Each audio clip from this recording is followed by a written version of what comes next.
ನಮಸ್ಕಾರ. ಪ್ರಜಾರಾಜ್ಯ ಕನ್ನಡ ನ್ಯೂಸ್ಗೆ ಸ್ವಾಗತ. ನಾನು ರಾಮಗೌಡ ಪಾಟೀಲ್.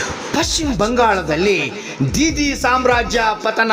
ಹುಕ್ಕೇರಿಯ ಪಿಕಾರ್ಡ್ ಆವರಣದಲ್ಲಿ ಶಾಸಕ ನಿಖಿಲ್ ಕತ್ತಿ ಹಾಗೂ ಬಿಜೆಪಿ ಕಾರ್ಯಕರ್ತರಿಂದ ವಿಜಯೋತ್ಸವ.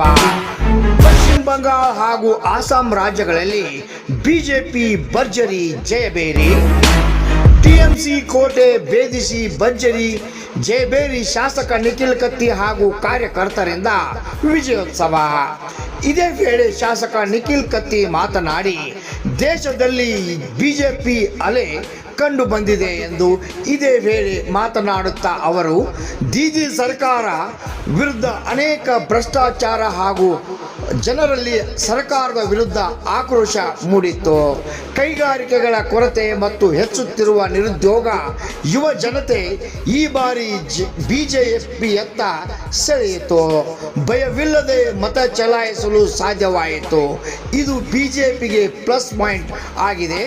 ಈ ಬಾರಿ ದೀದಿಯ ಸಾಂಪ್ರದಾಯಿಕ ಮಹಿಳಾ ಮತ ಬ್ಯಾಂಕ್ ಈ ಬಾರಿ ಚದುರಿಸುವುದು ಸ್ಪಷ್ಟವಾಗಿದೆ. ಬಿಜೆಪಿ ಮೊದಲ ಬಾರಿಗೆ ಬಂಗಾಳದ ಗದ್ದುಗೆ ಏರಿದೆ ಎಂದು ಇದೇ ವೇಳೆ ಹೇಳಿದರು. ಈ ಸಂದರ್ಭದಲ್ಲಿ ಹುಕ್ಕೇರಿ ತಾಲೂಕಾ ಬ್ಲಾಕ್ ಕಮಿಟಿ ಅಧ್ಯಕ್ಷರು ಹಾಗೂ ಕಾರ್ಯಕರ್ತರು, ಯುವ ಧುರೀಣರು, ಹಿರಿಯರು ಪಾಲ್ಗೊಂಡಿದ್ದರು. ರಾಮಗೌಡ ಪಾಟೀಲ್, ಪ್ರಜಾರಾಜ್ಯ ಕನ್ನಡ ನ್ಯೂಸ್, ಹುಕ್ಕೇರಿ. ಪಶ್ಚಿಮ ಬಂಗಾಳದಲ್ಲಿ ಅಭೂತಪೂರ್ವ ಜಯಬೇರಿ ಬಿಜೆಪಿ ಹೊಡೆದಿದೆ. ಅದರ ಜೊತೆ ಅಸ್ಸಾಂ ಪುದುಚೇರಿಯಲ್ಲಿ ಕೂಡ ಜಯಬೇರಿ ಬಾರಿಸಿ, ಅದು ತಾವೇನು ಹೇಳ್ತೀರಿ? ಆಸಾಮ್ದು ಗೆಲುವಂತೂ ನಿಶ್ಚಿತ. ಯಾಕಂದರೆ ನಮ್ಮ ಮುಖ್ಯಮಂತ್ರಿಗಳು, ಆಸಾಮ್ದ BJP ಮುಖ್ಯಮಂತ್ರಿಗಳು ಒಳ್ಳೆ ರೀತಿ ಕೆಲಸ ಮಾಡಿ ಜನ ಸಂಪರ್ಕದಲ್ಲಿ ಅವರು ತೊಡ್ಕೊಂಡು ಒಳ್ಳೆ ಕೆಲಸ ಮಾಡಿದ್ದಾರೆ. ಅದಕ್ಕೆ ಅದಂತೂ ನಿಶ್ಚಿತ. ವೆಸ್ಟ್ ಬೆಂಗಾಲ್ ಲಾಸ್ಟ್ ಟೈಮೇ ನಾವು ಅಪೇಕ್ಷೆ ಮಾಡಿದ್ವಿ, ಒಂದು 25ರಿಂದ ಒಂದು 50 ಸೀಟ್ವರೆಗೆ ಬರ್ಬೋದು ಅಂತ ಹೇಳಿ. ಹೋದ ಸರ್ದೇ ಏನೋ ಒಂದು ಮಿಸ್ಕ್ಯಾಲ್ಕುಲೇಷನು ಅಥವಾ TMCದ ದುರಾಳತೋ ಏನು ಗೊತ್ತಿಲ್ಲ, ಲಾಸ್ಟ್ ಟೈಮ್ ಚುಕ್ಕಾಣಿ ಹಿಡಿಯೋಕ್ಕಾಗಲಿಲ್ಲ. ಈ ಸರ್ತೆ ಈ ವಿಜಯ ನಮ್ಮ ಪ್ರಧಾನಿ ನರೇಂದ್ರ ಮೋದಿಯವ್ರ ವಿಜಯ ಹಾಗೂ ನಮ್ಮ ಹೋಮ್ ಮಿನಿಸ್ಟರ್ ಅಂತ ಅಮಿತ್ ಶಾ ಅವ್ರ ವಿಜಯ ಅಂತ ಹೇಳಕ್ಕೆ ಇಷ್ಟಪಡ್ತೀನಿ. ಇವತ್ತು ಕರ್ನಾಟಕ ತುಂಬೆಲ್ಲ ಸಂಭ್ರಮಾಚರಣೆ ಮಾಡ್ತಾ ಇದ್ದಾರೆ ಸರ್ BJP ಅವರು. ಅದಕ್ಕೆ ತಾವು ಏನು ಹೇಳ್ತೀರಿ? ಇದಕ್ಕೆ ಇಲ್ಲ, ಮಾಡಲೇಬೇಕು. ಯಾಕಂದರೆ ಇಡೀ ನಮ್ಮ ದೇಶದಲ್ಲಿ 8 ರಾಜ್ಯ BJP ಹಿಡಿದ ನಿಮಗೆಲ್ಲ ಲೆಕ್ಕನ ಗೊತ್ತಿದೆ.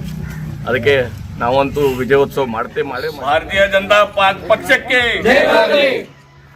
ನರೇಂದ್ರ ಮೋದಿ ಅವರಿಗೆ, ಅಮಿತ್ ಶಾ ಅವರಿಗೆ, ಭಾರತೀಯ ಜನತಾ ಪಾರ್ಟಿಗೆ, ಭಾರತೀಯ ಜನತಾ ಪಾರ್ಟಿಗೆ